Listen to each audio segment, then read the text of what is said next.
Sua descendência é chinesa.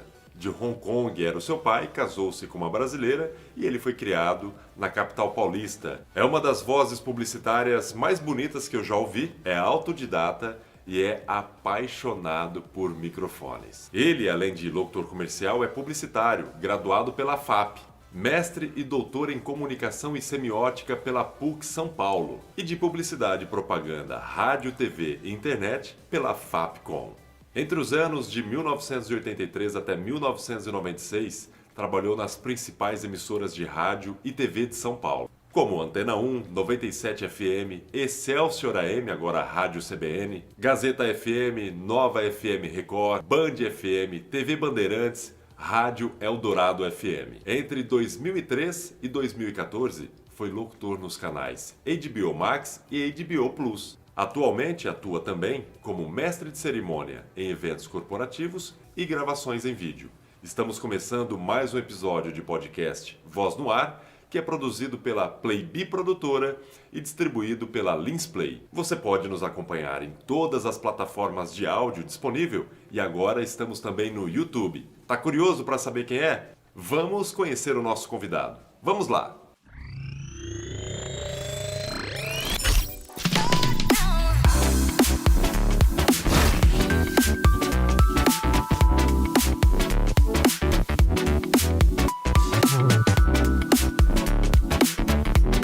E eu estou com ele aqui, o Laurence Chum. Tudo bem, Laurence? Obrigado aí por ter aceito o convite de participar do nosso podcast Voz no Ar.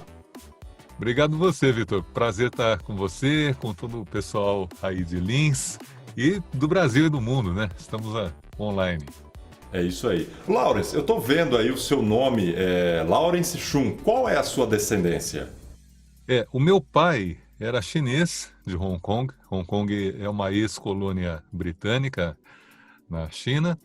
E a minha mãe era brasileira, descendente de portugueses e franceses. Então eu sou um mix internacional aí. Olha que beleza. E você é natural de São Paulo mesmo, capital? Exatamente. Nasci em São Paulo, capital, perto da Juscelino Kubitschek, no Itainha. Hoje existe um prédio, né? O pronto-socorro foi demolido, existe um prédio lá no lugar. Tem o sangue não paulistano, sangue paulista na veia já, então. Exatamente. E, Laurence, na introdução do nosso podcast, fiz uma pequena introdução ali de todo o trabalho que você já efetuou e eu queria que você passasse para o pessoal que está acompanhando a gente aí nos canais de podcast, nas plataformas de áudio e também no YouTube que está acompanhando a gente. Qual foi o seu primeiro contato com rádio? Como que você se interessou para estar entrando nesse ramo de atividade que você tem o seu sustento através disso hoje e outras atividades que nós vamos estar falando mais à frente? Eu comecei, o meu interesse pelo rádio começou quando eu tinha 9 anos de idade, porque eu gostava muito de ouvir a rádio da vizinha. A vizinha ouvia programas populares, ela ouvia Eli Corrêa, Zé Béttio, ouvia os programas, tinha também o Gil Gomes, eu ficava ouvindo aquilo, porque meus pais não ouviam esses programas, e eu ouvia do muro, né? Do lado de cá do muro. E eu achava aquilo interessante. Um dia, acabou a luz em casa, e nós tínhamos um equipamento que era um tocador de cassete com rádio a pilha. E como ele não precisava da energia da casa, eu comecei a ouvir a Voz do Brasil e fiquei apaixonado pelo som daquelas vozes vindo do equipamento. Eu tinha 9 anos de idade e naquele dia eu falei, um dia eu vou falar de dentro dessa caixa. Minha voz vai sair de dentro dessa caixa. Aí o que você imaginava ali? Vinha aquelas vozes da caixa de som, você criança, 9 anos, e até em um dos episódios do podcast, aí o Viviane, que eu comentei com você, ele ouviu também pequenininho e comentou, caramba, como é que pode um homenzinho pequenininho estando dentro de uma caixa de som? Você imaginou, teve essa imaginação também ou não? Eu nem imaginava o que era, mas eu imaginava que eles estivessem em algum lugar. Mas eu não tinha ideia de como seria esse lugar. Mas eu tinha certeza que eu queria falar de dentro daquela caixa. E aí, quando eu fiz 12 anos, eu tinha a expectativa de ser jogador de futebol, eu treinava bastante, era da seleção da escola. Eu tive um problema no joelho e fui diagnosticado com um problema que eu teria que ficar sem me exercitar durante 2 anos. E aí eu desisti da carreira nesse dia, quando eu recebi o diagnóstico. Cheguei em casa muito chateado, muito frustrado com aquilo. Liguei o rádio e ouvi o César Fofá na Excelsior, que era um locutor que eu gostava muito, e por acaso ele estava ao vivo naquele momento, e eu me encantei com a voz dele e falei, já sei, é isso que eu vou fazer da minha vida, eu vou ser locutor de rádio. E imediatamente peguei o telefone e liguei para esse Excelsior, por muita sorte, ele próprio atendeu, o próprio César atendeu, eu me apresentei, eu tinha 12 anos, falei, tenho vontade de ser locutor, eu gostaria de conhecer a rádio, eu posso ir até aí. E ele concordou, me recebeu super bem.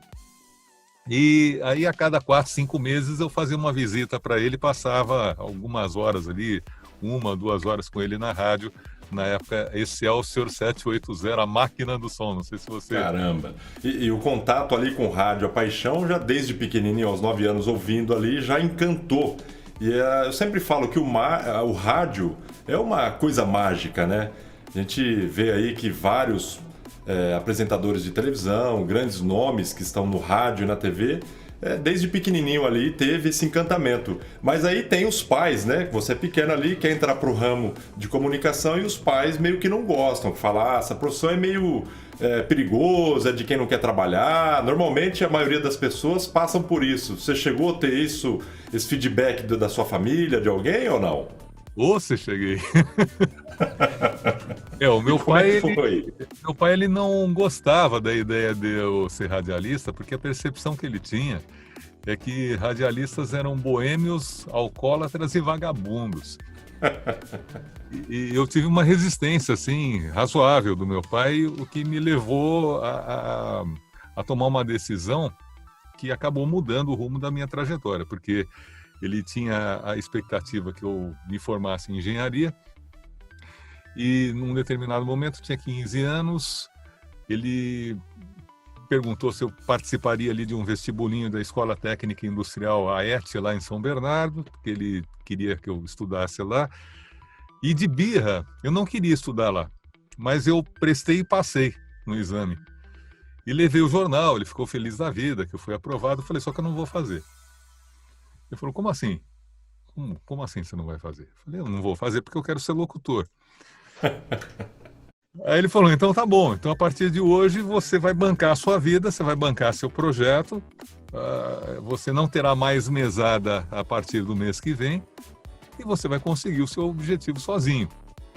E eu banquei isso, não porque eu fosse corajoso, mas quando eu conto isso as pessoas, nossa, como você era corajoso, na verdade não, é porque eu não via outra opção. Ele desde pequeno já gostou daquilo e já imaginava, esse é o meu futuro, né? E o pai falando daquele jeito, falou, não, eu vou me virar, que é isso que eu quero. Você teve a determinação e hoje o baita profissional que é pela determinação desde pequeno. E aí você iniciou a sua primeira rádio a estar trabalhando, qual foi?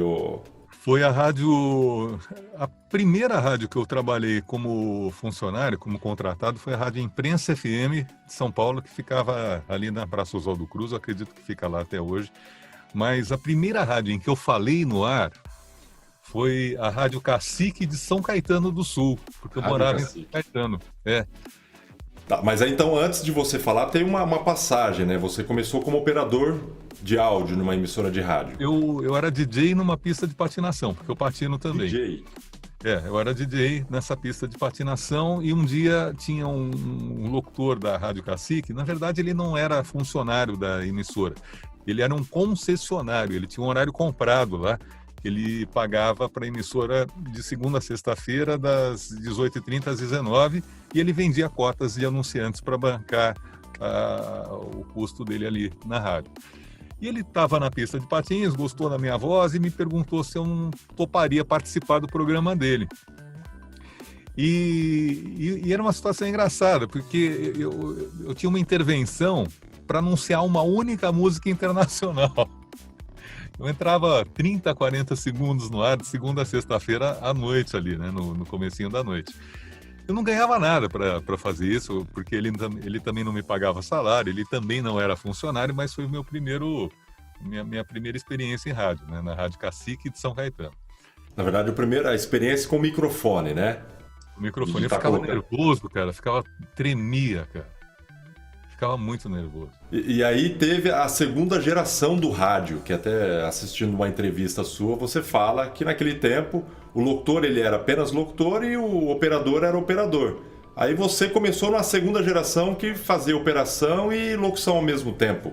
Isso já foi bem depois, porque quando eu entrei na imprensa, havia o operador, havia o profissional que operava, o locutor trabalhava exclusivamente como apresentador. Quando eu fui depois para a FM 97, que hoje é a Energia 97, que é uma rádio de música eletrônica, e na época era uma rádio de rock and roll e música popular brasileira, havia também o operador. E eu fui ter a primeira experiência operando sozinho na Antena 1, que era uma rádio jovem na época, que hoje é diferente, hoje é uma rádio mais adulta, né?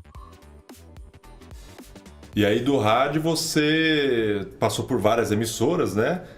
Como já foi anunciado, e o seu primeiro contato com essas gravações em áudio publicitário, quando é que foi que teve esse início, Laurence? Então, foi dentro das próprias emissoras, porque em todas as emissoras em que eu trabalhei, eu gravava comerciais, porque era uma prática, não sei como é hoje, porque eu saí do rádio nos anos 90, então não sei como é que acontece isso hoje, mas na época, os locutores de rádio gravavam os comerciais para a própria rádio, porque a emissora tinha um departamento comercial, eles vendiam para os anunciantes e ofereciam para os anunciantes como cortesia, entre aspas, ali, e os locutores gravavam. Gravava muitos comerciais, gravava de 10 a 15 comerciais. E eles gravavam dentro da própria emissora ou tinha algum estúdio para realizar esses trabalhos? Dentro da própria emissora a gente também nem tinha cachê, né? Não sei como é hoje, mas a gente não tinha cachê. E aí, mas aí, gravando esses comerciais, teve interesse de agências de publicidade, de produtos, para você chegar... Não, na verdade eu comecei a perceber que eu podia ganhar para fazer aquilo. Aí você foi atrás e buscou esse objetivo. Exatamente, porque eu tinha um incômodo com isso, porque eu pensava da seguinte maneira: a lógica da rádio era assim, por lei, pelo menos era essa a lógica, o locutor tinha que trabalhar 5 horas no ar, ao vivo. Como a emissora exigia 4 horas e não 5, a emissora acabava pedindo para que um dia por semana o locutor ficasse ali 1 hora e meia depois do horário ou antes do horário gravando comerciais. Aí eu pensei, bom, e se eu ganhasse cachê para fazer locução? E eu nem pensava em cachê de locutor comercial, nada disso. Eu queria um cachê simbólico, em dinheiro de hoje, sei lá, 50 reais. E você nem sabia, não existia nessa época esses cachês assim para áudios, para TV, ou já existia? Existia, mas eu não estava dentro desse universo na ocasião. Mas eu percebia que eu podia cobrar por aquilo, ainda que um valor simbólico, e eu dobraria meu salário se eu recebesse pelos comerciais, mesmo com valor pequeno. Porque eu gravava muito, eu gravava 15 comerciais por semana, 10, então eu gravava de 40 a 60 comerciais por mês. E mesmo com cachê pequeno, se você multiplicar algo pequeno por 60, é um dinheiro mais ou menos, né? E aí eu comecei a me incomodar com aquilo, eu reivindiquei, recebi um cachê pelos comerciais, é claro que não deu certo.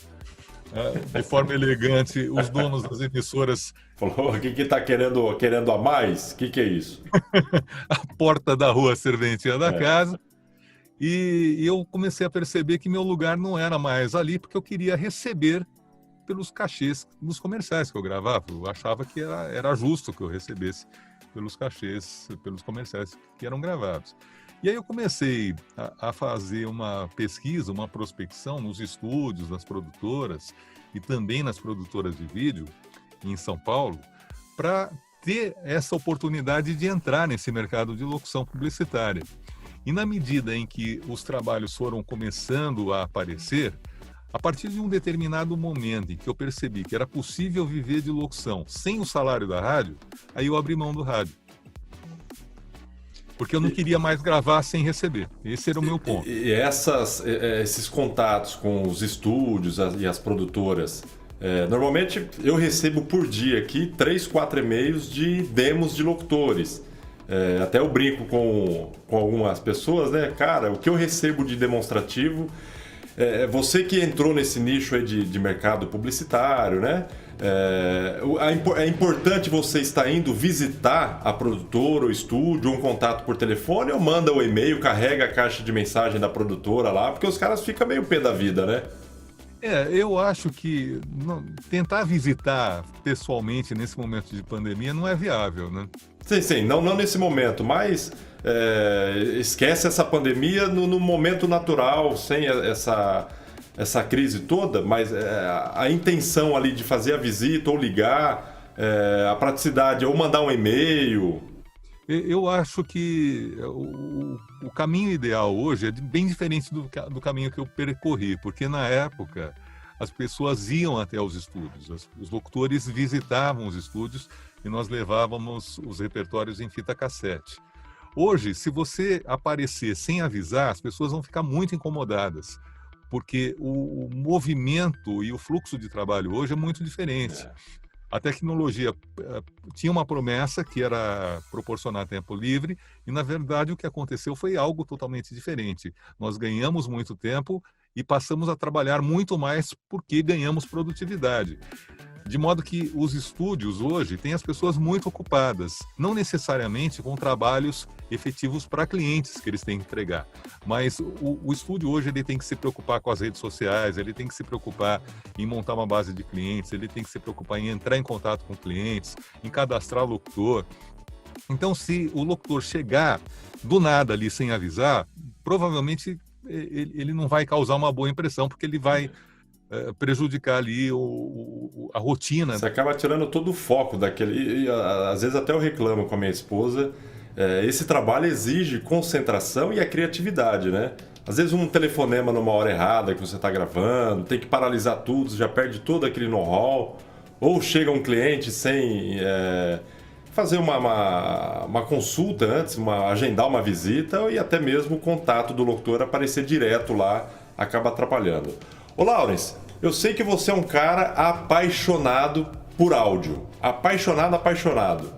E você tem um hobby que eu fiquei sabendo também. Qual que é esse hobby seu dentro do áudio? Eu tenho várias coisas no áudio. Eu adoro pesquisar técnicas de gravação, edição, mixagem, masterização. Eu testo microfones, eu tenho vários microfones. Esse é o hobby, é exatamente aí que eu queria chegar. Você tem vários microfones. Tenho mais microfones do que eu preciso. É o quê? O prazer de ter o produto para testar, ver a qualidade dele. Porque para mim o microfone ele é um objeto de desejo mesmo. Eu gosto de ter microfones, assim como tem pessoas que colecionam carros. Só que carros são mais caros que microfones, pelo menos a maioria, né? Então eu tenho o desejo de colecionar microfones. É uma coisa que eu gosto de ter microfones e simplesmente para olhar para eles, porque não necessariamente eu vou usar todos os microfones que eu tenho. Porque... E às vezes você acaba utilizando por uma pegada diferente ali de um texto, de um tipo de produto, falando, não, esse microfone ele enquadra melhor. Existe isso também dentro do mercado publicitário? Existe. Para a maioria das peças publicitárias, alguns microfones são meio standards, né? Por exemplo, se você pegar o TLM-103 da Neumann, ou o U87, que já é um patamar bem acima, um microfone bem mais caro, mas é uma referência. E existem outros microfones mais econômicos também, que você consegue chegar a um bom resultado. A Rode tem ótimos microfones com uma relação custo-benefício bem favorável. Então, hoje, você tem uma possibilidade de uma maior oferta de microfones com preços melhores do que esses aí que eu comentei, que são microfones mais caros. Tanto é que em 2018 você proferiu uma palestra na Pixel Voice. E lá você fez uma apresentação dos microfones cardioides, dinâmicos. Eu queria que você contasse um pouco dessa experiência aí.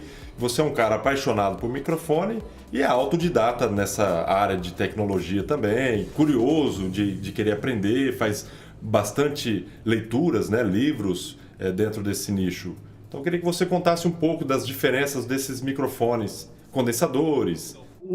A questão do microfone, ela envolve vários fatores que independem da qualidade em si do microfone. A primeira coisa que eu pergunto quando alguém me pede alguma recomendação de microfone é o seguinte: quais as condições acústicas do local onde você vai gravar? Isso é o mais importante, é mais importante do que o microfone. Por quê?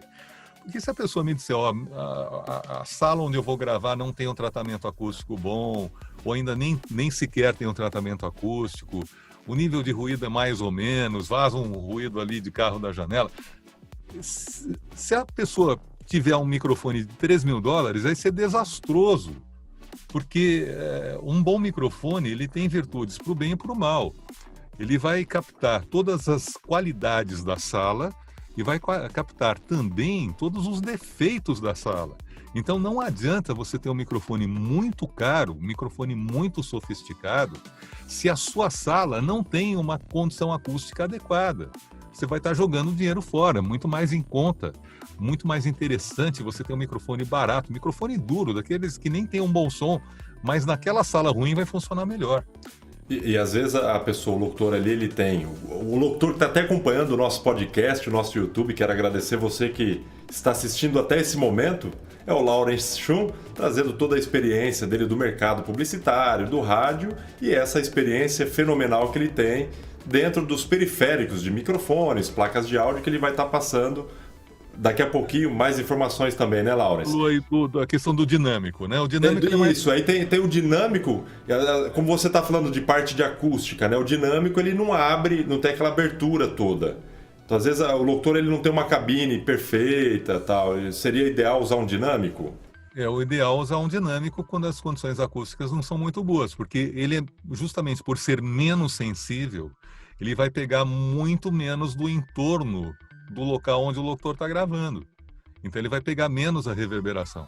É claro que vai pegar também, porque não existe microfone imune à reverberação, mas ele pegará menos do que um microfone condensador mais sensível. E se for um microfone de altíssima qualidade, pior ainda, porque aí quanto maior a qualidade do microfone, mais aberto e mais sensível ele será. Se você pegar, por exemplo, um Neumann 87, que é o sonho de consumo de muita gente, você tem que ter uma sala muito boa para conseguir gravar com esse microfone.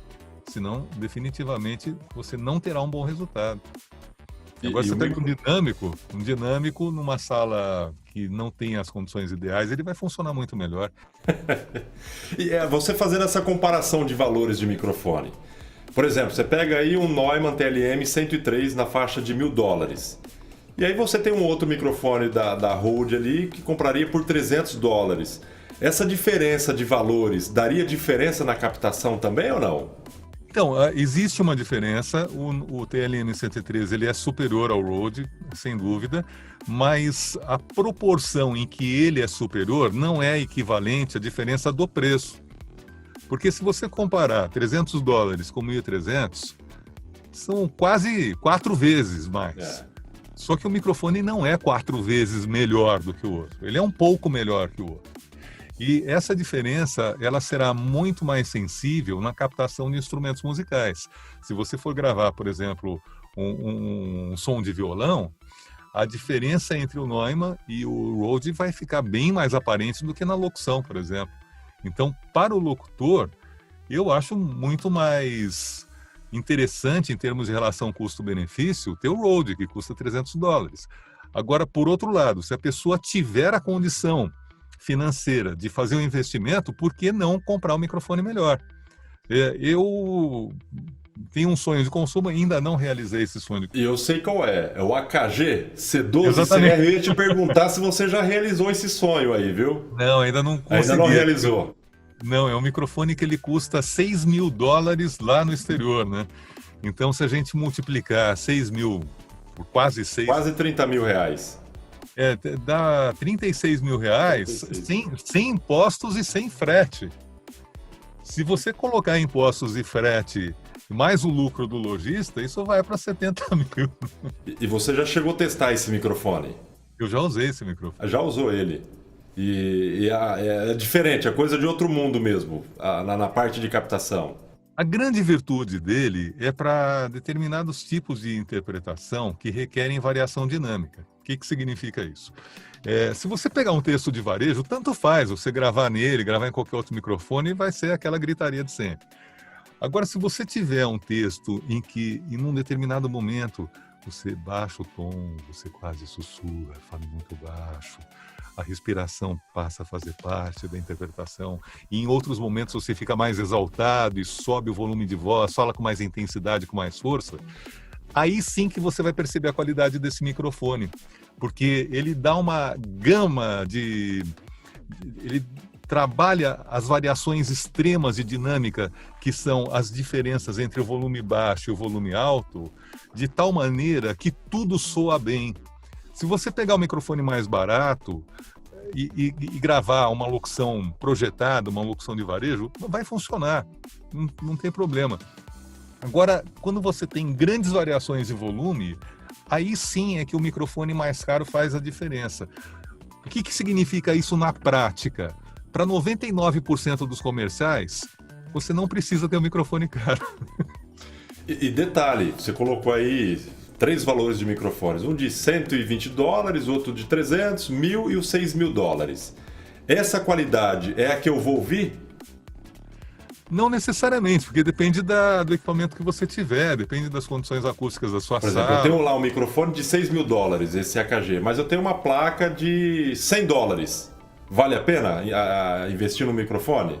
Não, porque o som que você vai obter é equivalente, sempre, a regra de ouro é a seguinte, o som que você obtém é equivalente à qualidade do pior equipamento que você tiver no sistema.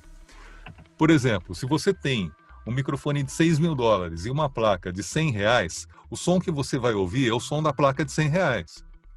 Por outro lado, se você tiver uma placa de $8.000 e um microfone de R$50, o som que você vai ouvir é o som do microfone de R$50. O som que você vai ouvir é sempre equivalente à qualidade do pior equipamento que você tiver ligado. O que significa que é muito melhor, é muito mais bacana você ter equipamentos de qualidade intermediária. Você tem uma placa de som que ela pode não ser a melhor, mas ela também não é uma placa ruim, ela é uma placa razoável, e você tem um microfone razoável. Por exemplo, em termos práticos, é muito melhor você ter uma placa Focusrite com um microfone Rode do que você ter um microfone Neumann 87 com uma placa Behringer. A qualidade do Rode vai ser muito melhor por conta da placa. Vai funcionar, porque a placa Behringer não é boa. Então, se você liga um Neumann 87 na placa Behringer, você tem o som da Behringer. Entendi. E hoje aí, para quem está, de repente, entrando nesse mercado, ou já está há algum tempo, ele não está contente com a qualidade que ele entrega ali para os clientes.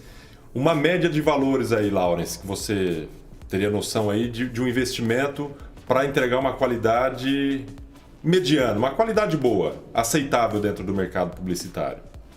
Hoje você tem...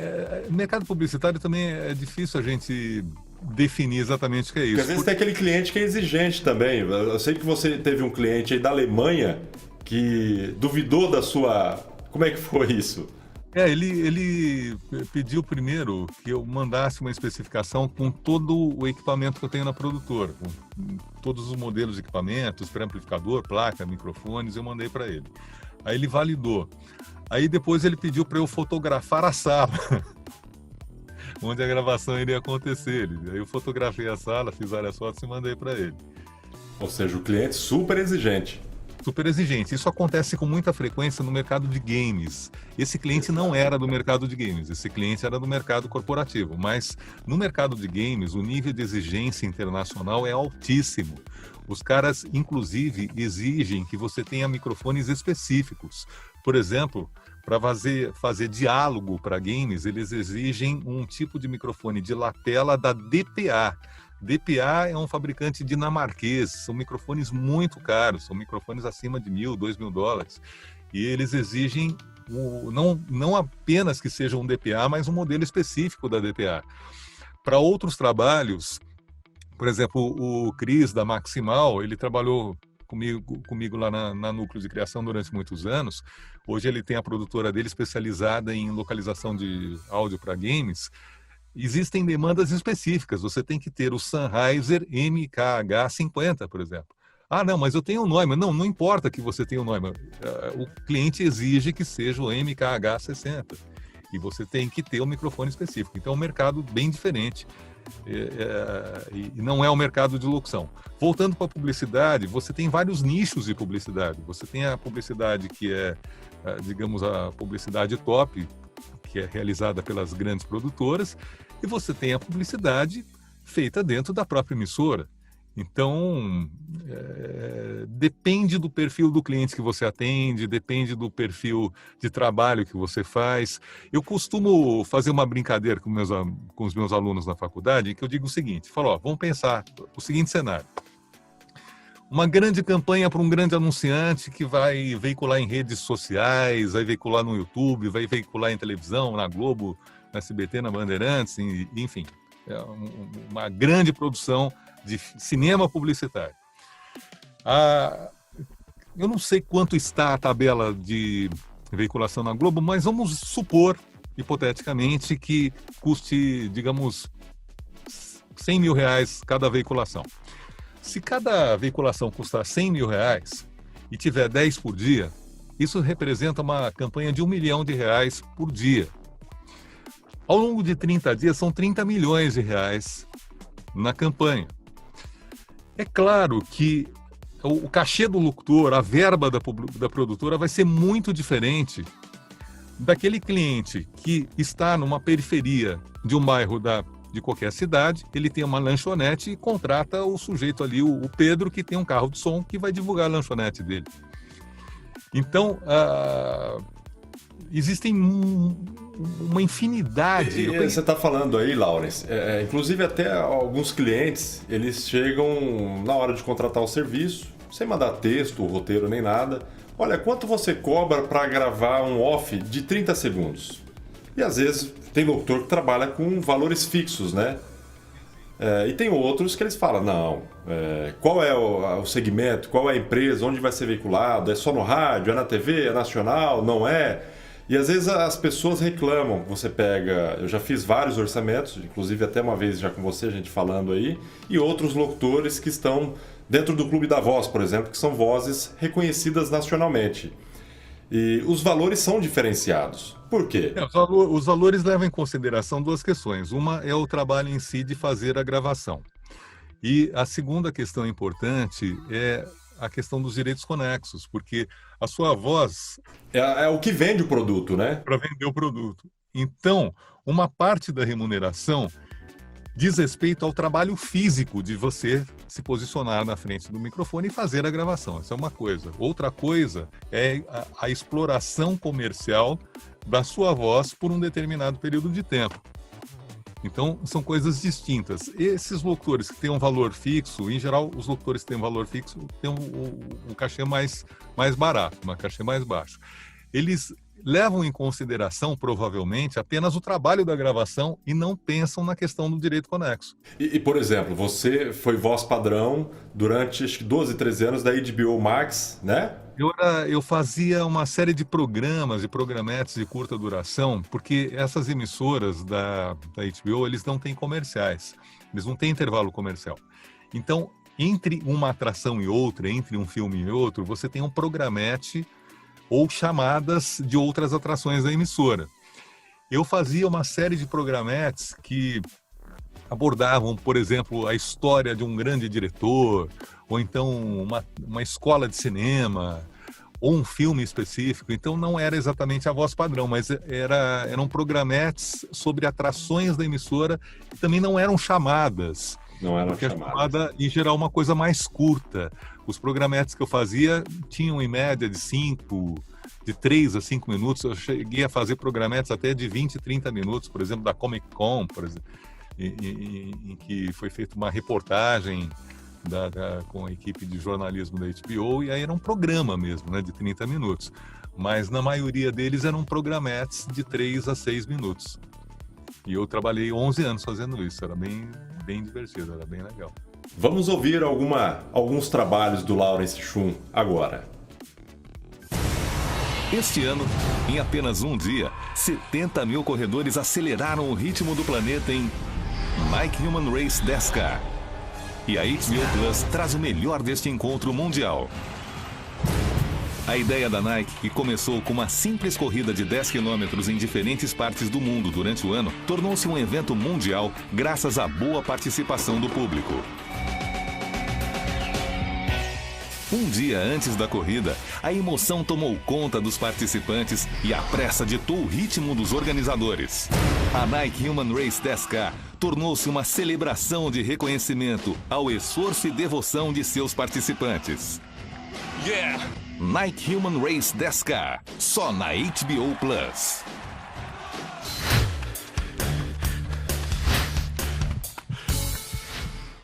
Ô Laurens, existe também aquelas dificuldades. Às vezes o locutor ele vai viajar e fica em hotel e tem que levar equipamentos. Então você não vai levar a sua mesa de som. Existem alguns equipamentos específicos para estar levando e até hoje mesmo você encontra ótimos microfones USB que você pode estar conectando no sistema OTG On The Go, no próprio tablet e celular. Você costuma utilizar dessas ferramentas quando viaja? Eu viajo pouco, na verdade, porque como eu sou professor universitário, eu dou aula em faculdades, eu só tenho a possibilidade de viajar durante o período de férias escolares. Eu fiz a viagem mais recente agora em lua de mel no começo do ano, em fevereiro, depois teve a pandemia e agora não sei quando eu vou viajar de novo, mas em geral eu viajo uma vez por ano, então eu não tenho tanta essa demanda, mas eu sei que os locutores precisam e por conta disso eu pesquisei bastante, porque eu e a Regina Bittar montamos um curso de home studio para locutores. E para atender a essa demanda, a essa necessidade de pessoas que viajam com frequência, eu fiz uma série de pesquisas e de equipamentos e hoje existe uma grande variedade. Você pode trabalhar tanto com iPhone quanto com telefones que rodam Android. E você tem a possibilidade de ligar o microfone USB e ter uma qualidade de áudio incrível, muito boa, se você tiver um quarto de hotel em que você consiga fazer algum tipo de improvisação acústica ali para eliminar a reverberação. Eu gosto de Android, existem aplicativos para você utilizar a porta USB do Android e hoje você tem aqueles microfones. Por exemplo, o Ubermic da M-Audio. Tem um microfone muito bacana também da própria Shure, se eu não me engano, MI58, alguma coisa assim, que você faz o plug dele direto na onde você carrega o celular. Você conhece esse microfone? Esse eu não usei ainda. O que os locutores têm usado muito são os microfones da Apodi. A Apodi tem um microfone chamado Apodi Mic Plus, que é bem interessante. Eu já ouvi o som dele, gostei bastante. Tem um outro chamado HyperMic, que é um modelo um pouco mais avançado, que tem um compressor. A única diferença é a presença do compressor, só que em termos de preço isso representa $100 a mais, com a cotação de 6 eu acho que não vale a pena. Eu ficaria com a Apodi Mic Plus, que já tem uma qualidade muito boa, só não tem o compressor. E você tem uma qualidade broadcast com esses microfones novos aí da Apodi. Grava em 24 bits, 48K, é bem legal, cara. E é bacana, até eu comprei recente esse cabo OTG, que você transforma a entrada de carregamento do celular, ele vira uma ponta USB. Como eu estava até no início do nosso bate-papo ali nos bastidores, eu falei de um H5 da Zoom que eu tenho aqui, e ele tem entradas ali tem Phantom Power, essas coisas todas. Eu até em carro dá pra gente gravar isso aí e não precisa levar aquele monte de equipamento. Até próprio dentro de guarda-roupa. E até há um tempo eu estava vendo um vídeo, uma pessoa dando algumas explicações, eu não lembro quem era. Normalmente a gente entra dentro do guarda-roupa para gravar. E na verdade é o contrário. O guarda-roupa ele tem que ficar aberto nas nossas costas. Seria essa a lógica, né, Laurens? Porque se você ficar totalmente dentro do guarda-roupa, o som provavelmente vai ter algum tipo de cancelamento de fase, vai ter aquele efeito que a gente chama de comb filter, que é um efeito bem feio no som. Fica não só abafado, mas fica com realce e vales com corte na região dos médios. Então o som não fica legal. O que eu tenho visto nos Estados Unidos, e o pessoal lá tem feito isso com bastante frequência, são projetos em que você compra, inclusive, o projeto para montar uma cabine portátil em PVC. Em PVC?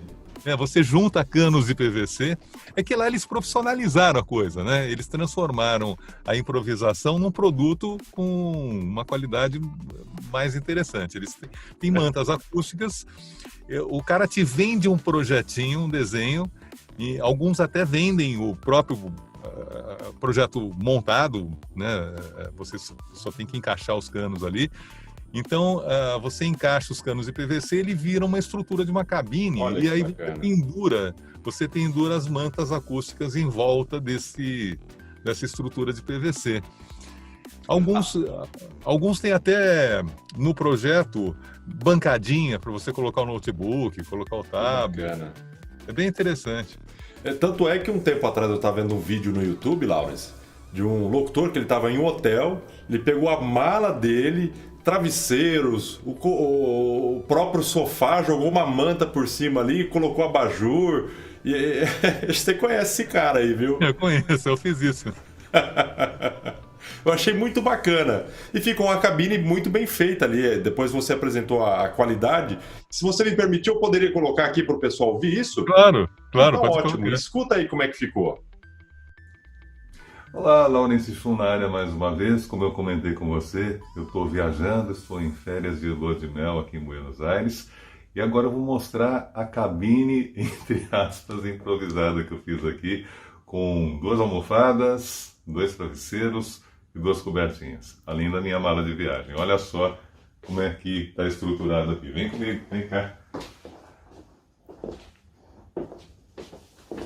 A minha esposa está fazendo a gravação do vídeo e agora ela vai mostrar para vocês o que eu montei aqui, qual foi a brincadeira. Eu lembro que o microfone já estava montado, coloquei os 2 almofadões, a minha mala de viagem para suportar o almofadão, 2 travesseiros, a manta e um detalhe importante, cuidado com isso aqui, como a locução é bem curta, então não tem problema. Eu vou gravar muito rapidamente, vou ficar menos de 5 minutos gravando aqui. Mas se for uma locução longa, você não pode fazer o que eu fiz aqui, de deixar o abajur ligado, você pode provocar um incêndio. Então tem que tomar muito cuidado com isso. Só vou deixar isso aqui agora porque é menos de 5 minutos e já vou desmontar toda a brincadeira depois, beleza?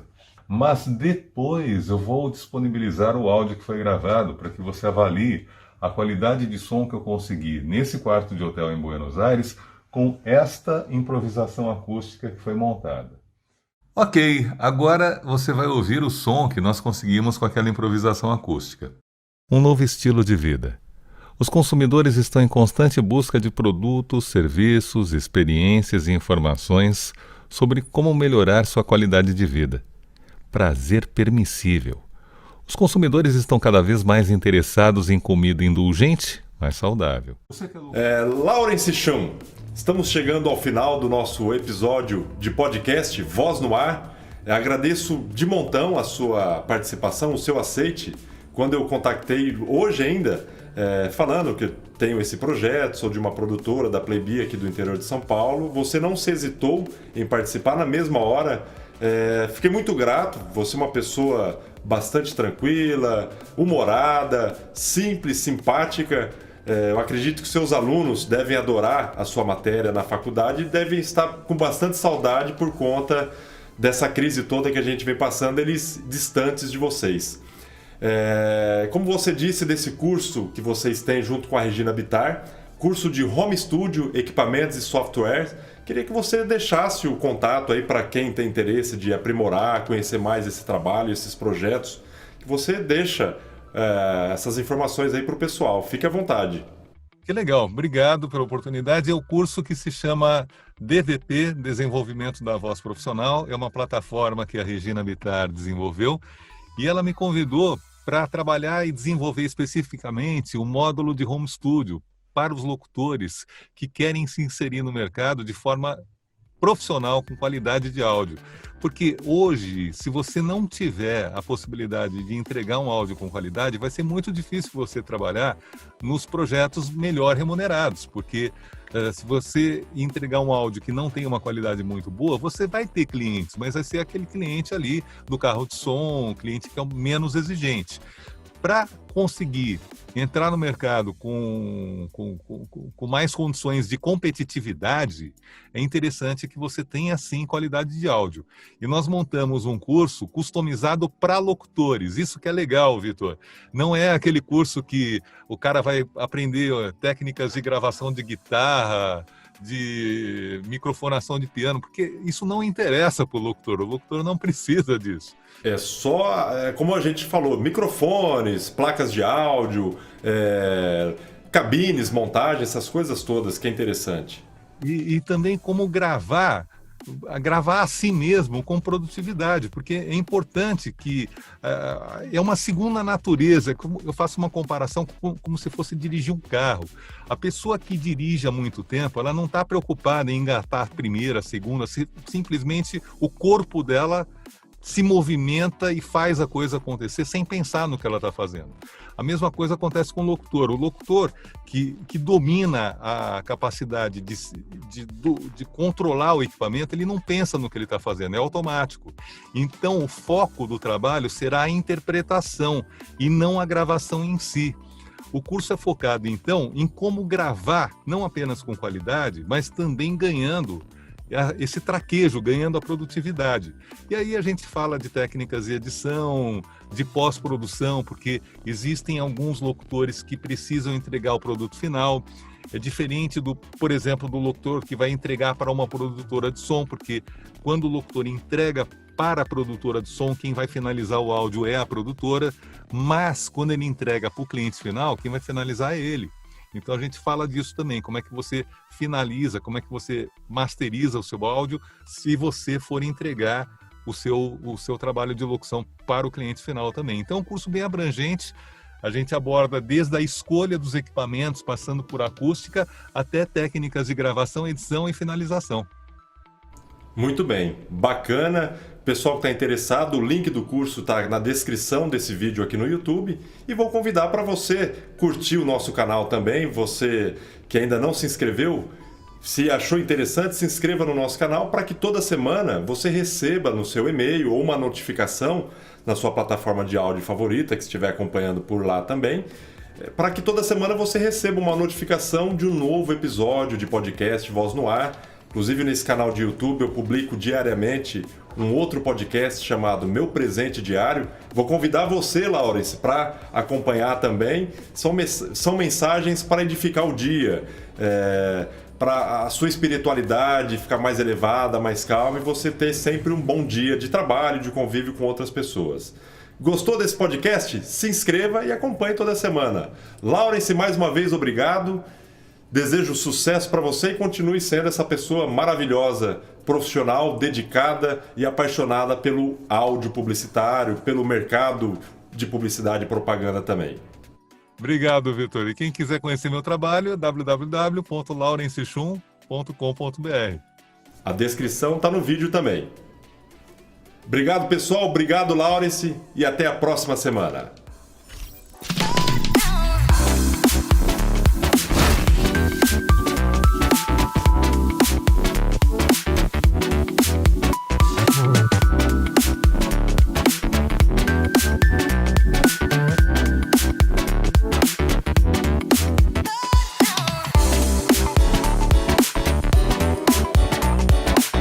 Você já deve saber que conteúdo em vídeo já não é mais tendência, é realidade. E quem não está investindo nesse tipo de conteúdo está perdendo tempo e dinheiro. O alcance e o engajamento desse tipo de conteúdo é muito maior do que qualquer publicação em texto ou imagem nas mídias sociais. Gravar vídeos com celular já é bem legal, mas fazer isso com qualidade causa muito mais impacto, gera mais credibilidade. Afinal, vivemos em uma época que a internet é imagem em movimento. Está precisando de produção de conteúdo em vídeo para o seu negócio, o seu treinamento, o seu curso, a sua igreja ou qualquer que seja o seu projeto para 2020? Entre em contato com a Playbee Produtora 3532-4677, pois o desejo é seu e a criatividade é nossa.